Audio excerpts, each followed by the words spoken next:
Greetings my people. Meze neza se. Wow. Ndi kumwe n'umuhungu Vibes. Vibes suza abantu. Okay, yeah, greetings to my people. It's your boy Mr. Vibes Rwanda. Ndi umunyamideli mu buzima busanzwe. Ndi model trainer, nkaba n'umufashionista, fashion design. Nkaba na cast director cyangwa se cast coach. Turuka muri Hanze studio. Ikindi nkaba ndi na co-owner wa Hanze studio. Imana idwanisha. Iyi ni after movie ni content shasha twabazanye kabisa. Tuzatubazanira abakinnyi muri ESE NINJYE muri iyo filime. Maze babaganirize abenshi bashaka no kubamenya, you know, ari abantu benshi bagiye requesting bavuga ati tuzabaganirize ibintu nk'ibyo so ntabwo twabibagiwe. Vibes fresh kabisa. Uretse ko ashobora kuba atari n'abakinnyi muri ESE NINJYE gusa, ahubwo ni ukuvuga ngo ishobora no kuba big, ishobora no kurenga, ishobora no gukura. Kuba yitwa after movie ikaba ibanje guhostinga abakinnyi bo guturuka muri Hanze, does not mean ko itazigera acceptinga the request from the others. Guturuka muri Hanze this is so Vibes. Abantu rero bakuze bazi ko uri umuntu witonda kandi uzi umuntu w'igitsure cyane. Natenza kuri seto wenda kumuca. Kandi abantu bakuze umuntu witonda. Akana keza. Uriya wundi uje kwidescribing describing ute bro. Bakisobanura nkawe we Vibes. Bisko ndikara. Kujundikara bro. Bisko ndikara ya kindi. Life is easy man, life is easy now. Because how could we change the company on time, punctuality, something like that. Naga nukuvuga ngo na impamvu umuntu asho kandi nawe ndabizi ko nawe iyo nawe yicerewe urabizi wenda kunyesha bro. Nawe urabizi ko ari kosa. Nyine dukwiye gupushingana each other kugira ngo nyine tugere kugasongera. Kandi bari n'ikintu cyiza muri ya mu buzima gituma abantu bavuga kuri stage nk'akajya time, kumenya kubeza time. This screen time bro, icyo kintu bakwiye gukimenya. Niba ikintu cyangoraga ni time. Ni time ariko nyiraje kugira. Ariko urabona ko bisigaye birimo kabisa. For real, that's true. Byiza. Ahubwo njye nakifuje kwita nkubaza ikibazo kimeze gutya. Say this is the first time. This is the first trial. Acting again mu film. N'ubwambere. Urabona ko byananzonze. Byananzonze ariko ubuzima bwo mu cyaro cyane bwo bwari bwananiye. Ahubwo se mu Rwanda bushoboye. Byarakunze bro. Byarakunze kabisa. Feedback zisuziba. Feedback z'abahungu. Banyica bambwira ati bro, siko rero nabona gubabaye mu cyaro wuzuye. Ariko ndabona kuri idage kabisa. Wagize idage byashaka. Ariko na biranje kagenda. Nsigaye nshaka nakubita kwako najyanje no, ikintu kikwemeza ko n'umukaparenze hari ingofero afite zufu zimwe zagozwe uzarebe ureke mbere reba gusa guys ikintu cyo mukwiye kumenya sindi idage urumva ntabwo ndi idage ashatse yaba ni idage ariko bari bikopa ntabwo ndi idage tazanye isoko sha no kubidage ariko n'ubunini ariko gusa nyine umu actor mwiza byasanisha n'ikintu arimo. Naragerageje ntabwo nagize cyane ko buriya nubwo muri Hanze studio tukiri gutangira tujya tugira ikintu bise special time. Ntabwo tuvuga ngo kuba nyine ari trial ya mbere ariko bwa mbere tugiye imbere ya kamera cyangwa se ari aba actor cyangwa actresses bashya does not mean ko badashoboye, ahubwo twebwe tubanza kugira ikintu bita special time, the time before movie, tukabanza tukiga urusha ikindi agashyira ku meza. We put the ideas together kugira ngo produce ikintu kizima as a Hanze studio. Ikintu bita unity.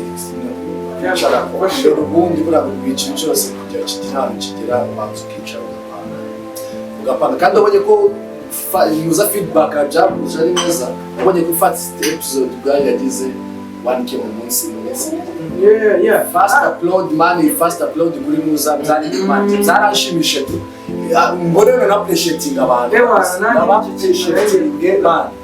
ntabwo nyine mwaturaburije ntabwo mwabadutejeje mwaduhaye isuku kabisa ndashobora kujya kukipinga moving kabisa ntabwo tuzabatenguha ubu ngubu aka kanya turavanga aha tujya muri shoot izindi projet zirindira andi ma episode big time nyine tujya gukora ibintu bizima kuko twabonye ko mudushyigikiye kandi keep supporting us kabisa natwe turishimye byadanje akamwenyu dufite akamwenyu ku matama yacu ndabese keep shining for sure nyine man thank you for gracing our production producti kuko biriya ni ibintu bidasanzwe nubwo bivuzeho nanjye nongeye gushimangire thank you for gracing kabisa mwakishije shaba blessings ikindi abidanje ubundi se buriya so kubasubiza abantu this was introduction after movie this is the content ini content igiye kugumaho kandi mubyumve ini content muzamubaza umuntu wumva mushaka mufite amatsiko yo kumenya wagwana sicyo kuko nyine aba ari byiza nyine kugira ngo nabamenye baza ikindi mu buzima busanzwe aho mutipa araryamira cyane oya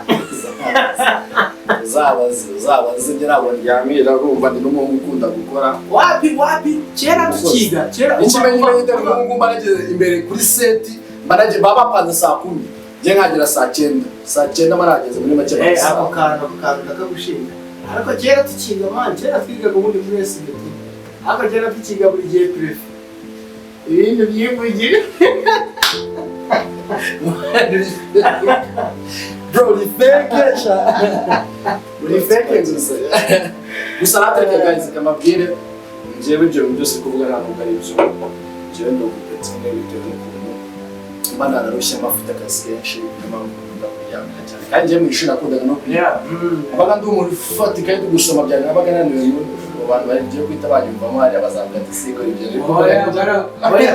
ari erega ari igihugu kugira ibintu ariko fashuwa nyine ubundi umuntu uryama n'uba wakoze umuntu unaniwe ubundi niwe uryama gusa nyine ewana bashaka nyine kubashimira icyo njye tumenye akandi kabazo kamwe ese Igor after movie ubiki urinde after movie pourquoi c'est agropet reba uyu mutwe w'umupeti sindamera n'ubwanwa osiri ntabwo asivayibisha nawe ese mwana y'imyaka 15 abantu barasha namwe rwose umva gusa nyine njyewe after nyine ibingibi ndagenda umuntu ukunda nyine kuryama ngaruka byadanje ukunda kuryama ngaruka ni byiza nyine nta kintu ufite cyo gukora ndaryama ngaruka abafite abashuti tugasohoka tukajya guserebura ibintu nk'ibyo nta bindi bintu byadanje ngira nkunda no gukora uturimo two mu rugo ushobora ibyo bintu n'umwana wo mu rugo nkunda gukora uturimo two mu rugo ibyo ngibyo ubu hari abantu batari babizi nabyo babimenye adagace bakavuga ati si umwana iki bitewe na physical appearance bakavuga ati ese iki ariko njyewe ndi umwana wo mu rugo njye ni umupeti wo mu rugo ukora urumva ewana ntabwo akumva ukuntu mama ari proud byaganje ariko natwe mani buriya nubwo tuba tubiseka bro we are very proud of you my guy very proud of you so guys nyine ewana mukomeze nyine mutegereje mwihanganye bari niwe episode soon kabisa bikuyeho nyine twajya tubavugisha tubakumbuye urumva yarije mumaze nyine mutegereje tugomba gushaka basi kugira ngo munatubona like abakunzi bacu kandi tujya tubisubiremo ewana we really appreciate ndabeshya mwana gusa n'undi twasubiza reka dusoze kuri iki kintu reka dusoze kuko hari project tugiye gukora reka dusoze guys I think you all know the YouTube channel turi gucishaho ibintu byacu product zacu ni Ham Studio 12 Ham Studio 12 urasanga episode ya mbere kuri film yiswe ESE turasangaho na episode ya kabiri. Uyu munsi turaza kwa uploadingaho indi filime.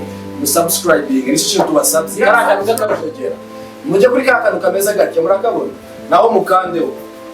Ewan dushene comment zanyu dukeneye support yanyu man dukeneye support yanyu na tutabafite kumva nacyo tukatugora ibintu naba.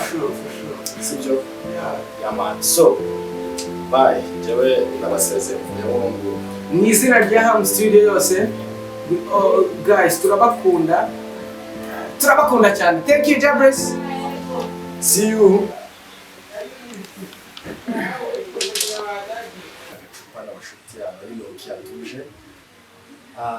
Waza kwa Samantha muribona nyine na gura fresh ameze neza.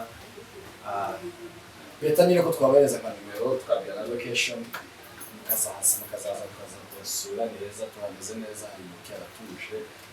Yohana muzandike ni 0.8 34 012 50 basubiramo 0.8 64 01 250. Muze kabisa mwenjoy murayibona inzoga nziza sinubona abantu bakunda soft drinks muratubona for sure ikindi nyine murabona ko ari ahantu harimo decorative na ahantu hari art vibe yeah for sure art yeah ni hano ugeze munsi ya ambasade y'Abanyamerika ni hano hafi n'urusengero rwa ADPR ya ADPR Kacyiru yeah for sure ni hano hafi kabisa. Muze mundi twinjoyinga n'ubundi na oya yes oya najya ngibyo no thank you guys. Nimero mwazibonye ni uwa nyirigira.